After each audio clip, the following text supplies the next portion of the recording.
हाँ तो बच्चा लोगों, आप लोग कैसे हैं? आप लोग बहुत ही अच्छे होंगे। आज हम बीएससी फर्स्ट सेमेस्टर या फर्स्ट ईयर का बहुत ही important topic de Broglie equation के बारे में हम स्टडी करेंगे, सीखेंगे, इसको समझेंगे, रटेंगे नहीं। सबसे पहले तो आप समझ जाइए, आज आप डी ब्रोगली इक्वेशन पढ़ने के बाद आप लाइफ टाइम तक इसको याद करोगे, क्योंकि जब आप सीख लोगे, मतलब कि प्रैक्टिकली इसको समझ लोगे कि मतलब तो है क्या, डी ब्रोगली ने क्या किया, किसकी हेल्प ली, क्या कौन सा इक्वेशन दिया। जब आप इसे सीख लोगे तो ऑटोमेटिकली ये आपको आ जाएगा। याद रखिए, आप बीएससी फर्स्ट सेमेस्टर की केमिस्ट्री का टॉपिक पढ़ रहे हैं, केमिस्ट्री, और ये बहुत ही इंपॉर्टेंट टॉपिक है और ऑल यूनिवर्सिटी के लिए है।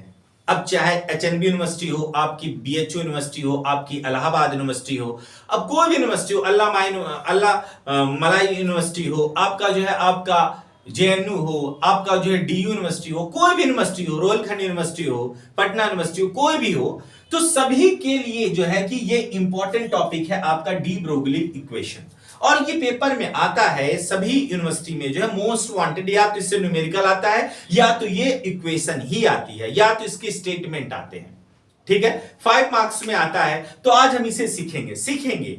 याद रखिए, पढ़ेंगे नहीं, आज मैं आपको सिखा के रहूंगा, क्योंकि साइंस को जो है कि आप प्यार से समझिए, इसके हुनर को देखिए, सोचिए, इमेजिनेशन करिए। चलिए अब हम स्टार्ट करते हैं डी ब्रोगली इक्वेशन। ठीक है, तो अब आप यहां पर देखिए डी ब्रोगली इक्वेशन के लिए कि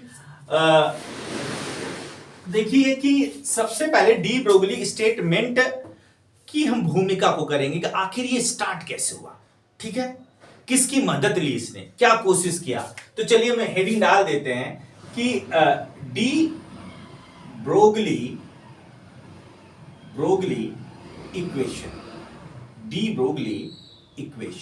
ठीक है, तो जब आप इसको सीख लेंगे तो आप कहेंगे कि हाँ मुझे डी ब्रोगली इक्वेशन आता है। बस आप वीडियो को स्किप मत करिए, एक एक पॉइंट को आप समझने का प्रयास करिए, पूरी तरह से मैं इसे क्लियर कर दूंगा आपका कंसेप्ट। तो डी ब्रोगली इक्वेशन, अब देखो दो साइंटिस्ट हैं, ये देखो दो साइंटिस्ट हैं, आप सीखिए इसे, देखिए दो साइंटिस्ट हैं हमारे पास, ये देखिए। ठीक है, ये मिस्टर आइंस्टीन, ये देखिए, ये मिस्टर आइंस्टीन और ये है मिस्टर प्लैंक। दो तगड़े तगड़े साइंटिस्ट हैं। देखो, मिस्टर आइंस्टीन और मिस्टर प्लैंक दो तगड़े तगड़े आपके साइंटिस्ट हैं। तो इसने क्या दिया था, मिस्टर आइंस्टीन ने क्या दिया था, इज इक्वल टू दिया था mc स्क्वायर, और मिस्टर प्लैंक ने दिया था E is equal to the h nu. ये भी एनर्जी है, ये भी एनर्जी है। ठीक है, अब दोनों ने दिया था, अब देखो इलेक्ट्रॉन को, इसी इलेक्ट्रॉन को जो आइंस्टीन बोलते हैं पार्टिकल, और मिस्टर प्लैंक इसी इलेक्ट्रॉन को बोलते हैं कि ये वेव है, मतलब तरंग है, और ये पार्टिकल का मतलब ये कण है। मतलब कि आइंस्टीन साहब बोल रहे हैं कि electron are behave as a particle, और आपका मिस्टर प्लैंक बोल रहे हैं कि देखो जो ये इलेक्ट्रॉन है ना, ये जो इलेक्ट्रॉन है ये वेव की तरह बिहेव करता है, वेव की तरह, तरंग की तरह। भाई एक ही के बारे में दोनों बात कर रहे हैं, दोनों एक ही के बारे में बात कर रहे हैं, मतलब इलेक्ट्रॉन जैसे पार्टिकल के बारे में बात कर रहे हैं। आइंस्टीन साहब बोल रहे हैं electron is a particle, electron एक पार्टिकल है, और प्लैंक साहब बोल रहे हैं कि इलेक्ट्रॉन जो है एक वेव है। क्या माजरा है भाई साहब, ये क्या लॉजिक है? मतलब कि इलेक्ट्रॉन के बारे में ऐसा बोलेंगे। अब तीसरा बंदा इधर है, ए नमन मेरा बेटा, डी ब्रोगली देख रहा कर, हाँ आइंस्टीन साहब बोल रहे हैं कि ये जो इलेक्ट्रॉन है वो पार्टिकल है, और प्लैंक बोल रहे हैं कि वेव है। अच्छा, मतलब दो बिहेवियर शो करता है, उसका दिमाग खुला, डी ब्रोगली ने कहा अच्छा कुछ सब्सटेंस ऐसे भी होते हैं जो डुअल नेचर के होते हैं, द्वितीय प्रकृति के डुअल नेचर। कौन कौन से, पार्टिकल नेचर और वेव नेचर। अच्छा स्टेटमेंट उसने दे दिया, और देखो डी ब्रोगली इसी स्टेटमेंट के साथ फेमस हो गया। उसने किसकी मदद ली, आइंस्टीन की मदद ली और किसकी मदद ली, प्लैंक की मदद ली, मतलब हेल्प लिया, ठीक है। तो ये दोनों का जब उसने हेल्प लिया डी ब्रोगली ने, उसने देखा आइंस्टीन की स्टेटमेंट को, देखा अच्छा electron behave as a particle, और अच्छा मिस्टर प्लैंक बोल रहे हैं कि electron behave as a wave. तो इसका मतलब डी ब्रोगली ने क्या बोला, some substance behave as a dual nature, particle nature and wave nature, like that electron. Clear? तो उसने इस टर्मिनोलॉजी को क्लियर किया डी ब्रोगली ने। तो हम डी ब्रोगली के बारे में हम जानेंगे। याद रखिए डी ब्रोगली ने किसकी मदद ली, मिस्टर आइंस्टीन की इक्वेशन को, is equal to the mc square, दूसरा क्या, is equal to the h nu. हम उसी की मदद से जो है कि डी ब्रोगली इक्वेशन को हम क्या करेंगे, फाइंड आउट करेंगे। चलिए अब स्टार्ट करते हैं। आप भी जो है कि या तो स्क्रीनशॉट ले लीजिए या तो नोट्स साथ में बनाते हुए चलिए। 5 मार्क्स की बात है बीएससी फर्स्ट ईयर या बीएससी फर्स्ट सेमेस्टर के लिए, ठीक है। तो चलिए हम स्टार्ट करते हैं। यहां पर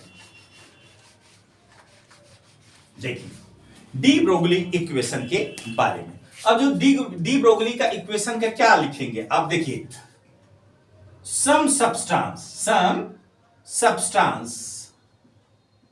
देखिए, some substance behave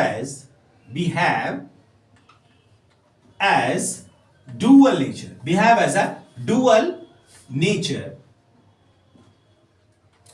like electron, A is a particle nature, B क्या है हमारा, वेव नेचर। मैंने आपको बताया कि ये कहां से बोल रहा है, ये किसकी मदद ले रहा है, आइंस्टीन की और प्लैंक की। वो आइंस्टीन ने बोला पार्टिकल है इलेक्ट्रॉन, वेव किसने बोला, प्लैंक ने क्या बोला कि ये वेव है। तो दोनों की मदद लेकर के उस्ताद ने हमारे बोल दिया कि डी ब्रोगली ने बोल दिया कि some substance behave as a dual nature अर्थात द्वितीय प्रकृति के होते हैं, particle nature and wave nature. जैसे क्लास में कुछ बच्चे रहते बिल्कुल सीधे बैठे रहते हैं और घर में जो है मम्मी से झगड़ा करते हैं, मतलब डुअल नेचर। इस कॉलेज में जो है सीधे बने रहेंगे सबके सामने, प्रोफेसर के सामने, और यहां पर जो है घर पे शहंशाह बनेंगे कि मैं हूं जो कुछ भी हूं, आई एम डॉन। तो ऐसा कुछ नहीं है।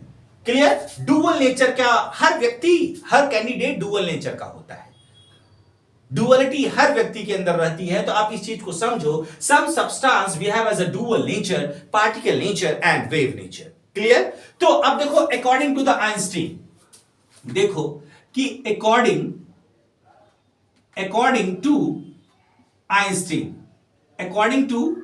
आइंस्टीन क्या होगा, देखो यहां पर E is equal to the mc square, equation number 1। Clear? अब उसके बाद आता है where E is energy, M is a mass, C is a speed of light. मतलब E क्या है, ऊर्जा है बोले तो एनर्जी, M क्या है बेटा यहां पर मास है मतलब द्रव्यमान है, C क्या है आपका यहां पर स्पीड ऑफ लाइट। C क्या है, स्पीड ऑफ लाइट। आप सभी को पता है। अब इक्वेशन नंबर फर्स्ट हो गया। अब अकॉर्डिंग टू प्लैंक इक्वेशन, अब according to the Planck equation की बात करें तो क्या कहोगे, E is equal to the h nu, is equation number second. दोनों इक्वेशन आपके पास आ गया। पहला E is equal to the mc square, दूसरा आ गया E is equal to h nu, where E is energy, जहां पर E क्या है, एनर्जी है, h क्या है यहां पर प्लैंक कांस्टेंट है, न्यू क्या है यहां पर, फ्रीक्वेंसी है, न्यू क्या है यहां पर फ्रीक्वेंसी। आप सीख, अब देखो इक्वेशन नंबर 1, इक्वेशन नंबर 2। अब देखो ये कौन है, मैं हूं। क्लियर? ये मेरी वाइफ है, ये भी मैं ही हूं, ये मेरी गर्लफ्रेंड है। तो समझो कंसेप्ट, इधर भी ये भी वेद है और ये भी वेद है, दोनों वेद है। इसका मतलब वाइफ इज इक्वल टू किसके हो जाएगा, गर्लफ्रेंड के। मतलब जो हमारी ये वाइफ है ये किसके बराबर हो जाएगी, गर्लफ्रेंड के। क्लियर? कंसेप्ट मतलब E और E इक्वल हैं तो वाइफ और गर्लफ्रेंड दोनों क्या हो जाएंगे, आपके इक्वल हो जाएंगे। तो आप इस कंसेप्ट को सीखते हुए चलिए। तो इसका मतलब E बराबर है तो E is equal to the E बराबर है तो ये एक दूसरे के इक्वल हो जाएंगे। सॉरी। तो अब यहां पर देखिए, तो एच न्यू बराबर किस होगा? Now comparison equation first and equation second. Equation first और सेकंड को कंपेरिजन करने पर आपको क्या एच न्यू बराबर किसको होगा? MC square. इसका मतलब एच न्यू इज इक्वल किसके होगा बेटा? बोलो एमसी स्क्वायर। देखो ये इसके जब ये एक दूसरे के इक्वल है तो ये और ये क्या हो जाएंगे? एक दूसरे के क्या होंगे? इक्वल हो जाएंगे। जब आपके ये इक्वल हो जाएंगे तो अब यहां पर देखिए, आप बिल्कुल कंसंट्रेशन बना करके रखिए। अब देखो ये दोनों बराबर हैं। जब ये दोनों देखो बराबर हैं तो इसका मतलब क्या होगा? अब देखो तुमको पता होना चाहिए कि चूंकि न्यू इज इक्वल किसके होता है? सी अपॉन किसके होता है? लेमडा के। न्यू इज इक्वल किसको होता है? सी अपॉन लेमडा के। तो न्यू की जगह पर देखो, न्यू की जगह पर ये जो न्यू दिख रहा है, देखो देखो प्यार से देखो, ये जो न्यू है इस न्यू की जगह पर हम क्या देखेंगे? लिख देंगे सी अपॉन लेमडा। न्यू की जगह पर हम क्या रख देंगे? सी अपॉन क्या रख देंगे? लेमडा। अब जब न्यू की जगह पे सी अपॉन लेमडा लिख दोगे तो देखो क्या आएगा? देखो रखो रखो, ये न्यू है ना, न्यू की जगह पे सी अपॉन लेमडा यहां पर रखो तो देन क्या हो जाएगा? देखो यहां पर एच सी अपॉन लेमडा। देखो न्यू की जगह पे c upon lambda is equal to the mc square. Mc square. अब यहां पर देखो, क्लियर करो, देखो लेमडा को उधर भेजो, जाओ बेटा जाओ जाओ, लेमडा को उधर भेजो, एमसी स्क्वायर को इधर भेजो। क्लियर? लेमडा को देखो देखो, लेमडा को इधर भेजो, देखो लेमडा को इधर भेजो, एमसी स्क्वायर को इधर भेजो। क्योंकि केमिस्ट्री बायो वाले भी बच्चे लेते हैं तो थोड़ा सा प्रॉब्लम्स आता है, सीबीजेड वाले भी लेते हैं और पीसीएम वाले भी केमिस्ट्री लेते हैं, तो इसलिए याद रखिए कि थोड़ा सा ये बता रहा हूं, लेमडा को उधर भेज दो, एमसी स्क्वायर को इधर भेज दो। ठीक है? तो अब देखो यहां पर क्या हो जाएगा? देखो lambda is equal to, lambda ऊपर गया ना, तो देखो इधर एमसी स्क्वायर का आएगा, नीचे आएगा, तो इसका मतलब क्या आएगा? बोलो एच सी अपॉन ये एमसी स्क्वायर नीचे आ गया, ये देखो नीचे आ गया। अब देखो एक सी से सी चला गया, एक सी से सी चला गया, तो देखो क्या है? Lambda is equal to the H upon M C. ठीक है? M C. अब देखो मामला यहीं से गर्म होगा, मामला आपका यहीं से गर्म होगा, इसलिए बेसिक रिक्वायरमेंट को आप सीखते हुए चले जाइए। याद रखिए सबसे पहले यहां तक है, फिर यहां तक है, फिर हम आगे चल रहे हैं। ठीक है? तो इसलिए बेसिक टर्मिनोलॉजी को आप बहुत अच्छे से क्लियर करते हुए चलिए। देखो सी है, सीखो बेटा सी। अगर ये जो आपका, ध्यान से, अगर ये आपका जो सी है, अगर कोई भी सब्सटेंस इस लाइट की स्पीड से चल रहा है तब तो सी लिख दोगे। थोड़ा सा गैप दे देते हैं, ये देखिए। ठीक है? ठीक है? अब यहां देखो, अब सी रिप्लेस बाय वी। अब बोलोगे सर ऐसा क्यों कर रहे हैं हम?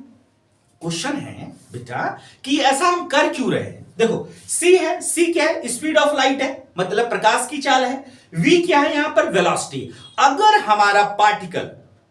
हमारा पार्टिकल लाइट की स्पीड से चल रहा है तब तो सी लिखेंगे, और लाइट की स्पीड से नहीं चल रहा है तब हम उसके बाद उसको क्या लिख देंगे? वी।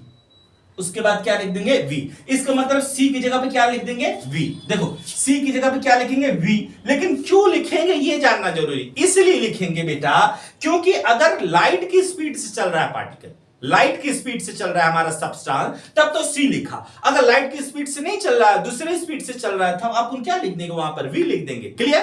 तो अब यहां पर देखिए, तो लेमडा इज इक्वल टू क्या आएगा? H upon M V. H upon M V. आगे आप देखते हुए चलिए, एम वी। अब एक होता है लीनियर मोमेंटम। लीनियर मोमेंटम, अब लीनियर मोमेंटम क्या होता है सीखो। देखो इसमें क्या है? देखो मास है, मास है और मोमेंट है। मूवमेंट है, मूवमेंट मतलब वेलोसिटी है, मतलब linear momentum is equal to the mass into velocity. Linear momentum is equal to the mass into velocity. तो अब यहां पर देखिए लीनियर मोमेंटम, देखिए तो अब यहां पर टर्मिनोलॉजी क्लियर करेंगे। तो लीनियर मोमेंटम